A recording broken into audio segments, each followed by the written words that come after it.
اعوذ باللہ من الشیطان الرجیم بسم اللہ الرحمن الرحیم وَإِنْ كَانَ أَصْحَابُ الْأَيْكَةِ لَظَالِمِينَ۔ اسی طریقے سے جو بن والے تھے، مدین والے، وہ بھی بہت ظالم تھے۔ یہ ایکا کا لفظ بھی ان کے لیے آیا ہے، یہ مدین والے۔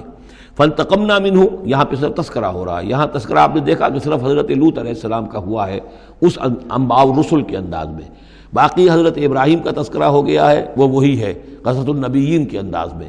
باقی یہاں پر جو تذکرے ہو رہے ہیں یہ بھی صرف ذکر ہے، یہ انباء الرسل کا ذکر ہے کہ جیسے حضرت شعیب، لیکن شعیب کا نام نہیں یہاں آیا، بلکہ یہ کہ صرف یہ کہ مدین والے۔ فانتقمنا منہم، ان سے بھی ہم نے انتقام لیا۔ وَإِنَّهُمَا لَبِإِمَامٍ مُّبِينٍ، اور یقیناً وہ بھی، یہ دونوں جو بستیاں ہیں کھلے راستے پر واقع ہوئی ہیں، وہی راستہ جو میں نے ابھی آپ کو بتایا ہے۔ وَلَقَدْ كَذَّبَ أَصْحَابُ الْحِجْرِ الْمُرْسَلِينَ، اصحاب الحجر یہ قوم سمود کا دوسرا نام ہے۔ وہ علاقہ جو ہے جہاں یہ قوم سمود آباد تھی، اس کو علاقے کو حجر بھی کہتے ہیں۔ جیسے کہ وہ علاقہ جہاں قوم عاد آباد تھی اسے احقاف کہتے ہیں، اس علاقے کا نام احقاف تھا، قوم کا نام عاد تھا، جو رسول بھیجے گئے وہ ہود تھے۔ اس علاقے کا نام حجر ہے، قوم کا نام سمود ہے، جو رسول بھیجے گئے وہ حضرت صالح تھے علیہ الصلاۃ والسلام۔ وَلَقَدْ كَذَّبَ أَصْحَابُ الْحِجْرِ الْمُرْسَلِينَ، اسی طرح ہجر والوں لوگوں نے بھی، اس علاقے کے لوگوں نے بھی جھٹلایا بھیجے ہوں کو، رسولوں کو۔ ان میں سے بہت سے نبی ہوں گے، پھر بعد میں اللہ نے آخری جو ہے حضرت صالح علیہ السلام کو بھیجا رسول کی حیثیت سے۔ وَآتَيْنَاهُمْ آیَاتِنَا، انہیں ہم نے اپنی آیات دیں۔ ان کو تو خاص طور پر جو ہے وہ اتنی حصی نشانی دکھائی گئی، ایک وہ جو اونٹنی کا معاملہ، حضرت صالح کی اونٹنی کا معجزہ۔ فَكَانُوا عَنْهَا مُعْرِضِينَ، لیکن وہ ان سے منہ ہی پھیرتے رہے، اعراض ہی کرتے رہے۔ وَكَانُوا يَنْحِتُونَ مِنَ الْجِبَالِ بُيُوتًا آمِنِينَ، اور وہ پہاڑوں کو تراش کر اپنے لیے بڑے امن والے گھر بناتے تھے۔ یہ گھر آج بھی موجود ہیں، میں خود بھی ایک مرتبہ گیا ہوں اور دیکھ کر آیا ہوں اس پورے علاقے کو۔ فَأَخَذَتْهُمُ الصَّيْحَةُ مُصْبِحِينَ، تو انہیں بھی آ پکڑا ایک چنگھاڑ نے صبح کے وقت۔ فَمَا أَغْنَىٰ عَنْهُمْ مَا كَانُوا يَكْسِبُونَ، تو کچھ نہ کام آ سکا ان کے وہ ساری کمائی جو انہوں نے کی تھی، جو کچھ انہوں نے مال اسباب جمع کیا تھا، عذاب الہی سے بچانے میں کچھ بھی مفید ثابت نہ ہوا۔ تو اس سورہ مبارکہ میں گویا کہ حضرت شعیب کا نام لیے بغیر ان کا ذکر آ گیا، حضرت صالح کا نام لیے بغیر ان کا ذکر آ گیا، حضرت لوط کا ذکر جو ہے وہ نام کے ساتھ آیا۔ تو تین تو ہیں وہ انباء الرسل میں سے، اور ایک حضرت ابراہیم علیہ السلام کا ذکر، وہ اسی انداز میں جس انداز میں کہ سورہ ہود میں اس سے پہلے آ چکا ہے۔ اب جو آخری 15 آیات ہیں اس سورہ مبارکہ کی، وہ بڑی اہم ہیں دعوت دین کے اعتبار سے، اور جس حالت میں کہ اس وقت محمد رسول اللہ صلی اللہ علیہ وسلم تھے۔ اور اس سے بھی آپ کو معلوم ہو جائے گا کہ یہ خاص اس دور میں نازل ہوئی ہے جب کہ حضور کی دعوت جو ہے ابھی ابتدائی مراحل میں تھی، اور ابھی آپ کو، پہلے تو آپ کی دعوت کا دور تھا کہ آپ پرسن ٹو پرسن دعوت دے رہے تھے، علل اعلان اس معنی میں نہیں، ڈنکے کی چوٹ نہیں، بلکہ جن سے تعلق تھا، جن سے دوستی تھی، جن سے پرانی واقفیت تھی، جسے آپ کہیں گے کہ پرسن ٹو پرسن جو ہے دعوت چل رہی تھی۔ اگرچہ کوئی دور بھی حضور کی دعوت میں انڈر گراؤنڈ دور کا نہیں آیا ہے، خفیہ دعوت ایک دن کے لیے بھی نہیں۔ بعض لوگ اس دور میں، بعض تحریکیں ایسی ہیں کہ جو اس کو خفیہ سے تعبیر کرتے ہیں کہ انڈر گراؤنڈ موومنٹ تھی ہے، تو یہ غلط ہے۔ انڈر گراؤنڈ دعوت کا حضور کی دعوت میں، سیرت میں ایک دن بھی نہیں ہے۔ البتہ یہ ضرور ہے کہ جیسے ایک نیچرل ایک تدریج ہوتی ہے، اس کے اندر ایک ترقی ہوتی ہے کسی معاملے کے اندر۔ پہلے آپ نے ذاتی جن سے تعلقات تھے، حضرت ابوبکر بہت پرانے دوست تھے، ان سے سب سے پہلے ان سے بات کی ہے۔ گھر میں حضرت خدیجہ جو آپ کی اہلیہ تھی، ان سے بات کی۔ حضرت علی ہیں جو چچا زاد بھائی ہیں، بلکہ زیر تربیت ہیں، زیر کفالت ہیں، ان سے بات کی ہے۔ اپنا جو غلام تھا جسے آزاد کر کے منہ بولا بیٹا بنایا ہوا ہے، اس سے بات کی، اس طریقے سے پرسن ٹو پرسن۔ لیکن پھر یہ کہ تقریباً 3 سال کے بعد پھر آپ کو حکم ہوا کہ اب آپ ڈنکے کی چوٹ علل اعلان دعوت شروع۔ وہ آیت اس صورت مبارک میں آ رہی ہے۔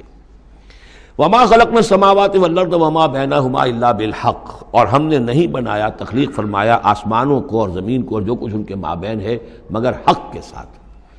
پرپز فل کریشن ہے یہ پرپز لیس نہیں ہے، ایٹ رینڈم نہیں ہے، یہ کوئی کھلنڈرے کا کھیل نہیں ہے جیسے کہ ہندو مائتھولوجی میں ہے، رام کی لیلا ہے، جیسے کوئی بچہ ہے کھیلتا ہے۔ اب بچے کے کھیلنے میں کوئی حکمت تھوڑا ہی ہوتی ہے، اس نے ایک کھلونا اٹھایا اور پٹخ دیا، پھر کوئی دوسرا اٹھایا، پھر پٹخ دیا، پھر پہلا اٹھا لیا۔ اب اس میں کوئی حکمت تو نہیں ہے۔ اسی طریقے سے رام جی جو ہیں کھیل رہے ہیں، جس کو چاہتے ہیں تخت سے اٹھا کر زمین پہ پٹخ دیتے ہیں، جس کو چاہتے ہیں وہ جو تیلی اس کو اٹھا کے وہ راجہ بنا دیتے ہیں. تو یہ کھیل ہے رام کا، رام کی لیلا ہے یہ. تو یہ تصور اسلام میں نہیں ہے. یہ کائنات کی تخلیق بالحق ہے. ربنا ما خلقت ھذا باطلا سبحانک فقنا عذاب النار. تیری ذات اس سے بہت اعلیٰ اور عرفہ ہے، پاک ہے کہ تیرے بارے میں یہ گمان کیا جائے کہ تو نے یہ کائنات ایسے ہی بنا دی کھیلنے کے لیے، اور یہ کوئی آپ تیرا مشغلہ ہے. نہیں. وما خلقنا السماوات والارض وما بینہما الا بالحق وان الساعة لآتیۃ. اس حق کا فیصلہ یہ ہے، اس حق کا منطقی نتیجہ یہ ہے کہ قیامت آ کر رہے. اس لیے کہ باقی تمام چیزیں تو انسانوں کے لیے پیدا کی گئی ہیں، ان کی ساری توجہ یہی ہو جائے گی انسان کاہے کے لیے پیدا کیا گیا، اور خاص طور پر انسان میں جو اخلاقی حس رکھی گئی ہے. By very nature, by his very nature ہی knows this is good this is evil.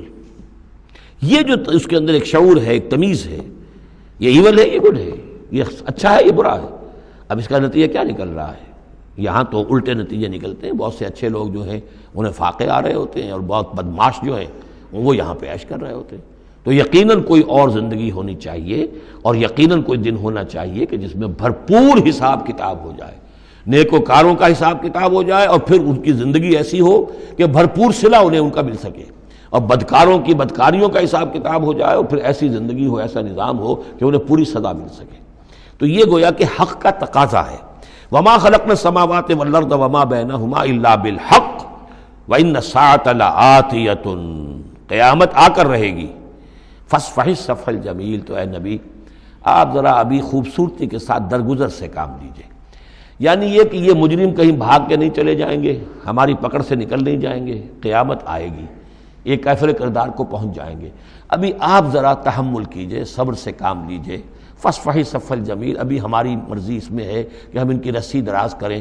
یہ جو کچھ کہہ رہے ہیں برداشت کر لیجئے، سن لیجئے، سنا انسنا کر دیجئے. یہ جو آپ صبر کریں گے اس سے آپ کے درجات بلند ہوتے چلے جائیں گے.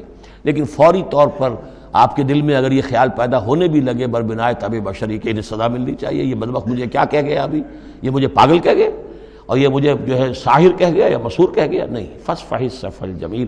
ابھی ذرا آپ خوبصورتی کے ساتھ چشم پوشی کیجئے، نظر انداز کیجئے. ان ربک هو الخلاق العلیم. یقیناً آپ کا رب جو ہے وہ وہی ہے جو پیدا کرنے والا ہے، خلاق ہے، اور ظاہر بات ہے جس نے پیدا کیا ہے وہ جانتا بھی ہے. سورہ ملک میں ہم پڑھیں گے الا یعلم من خلق وهو اللطیف الخبیر. کیا اسی کے علم میں نہیں ہوگا جس نے پیدا کیا ہے؟ وہ تو جانتا ہے ہر شے کو. اب یہ گھڑی جس نے بنائی ہے اسے تو معلوم ہے اس میں کون کون سا پرزہ ہے، کہاں کہاں ہے، اس کے اپنے ہاتھ کا اس کے اندر جو ہے ٹکایا گیا ہے. میں واقف نہیں ہوں اس کے اندر کیا کچھ ہے، لیکن گھڑی کا بنانے والا تو جانتا ہے. الا یعلم من خلق. کیا وہی نہ جانے گا جس نے پیدا کیا؟ وهو الخلاق العلیم. وہ تو خلاق اور علیم ہے. صدق اللہ العظیم.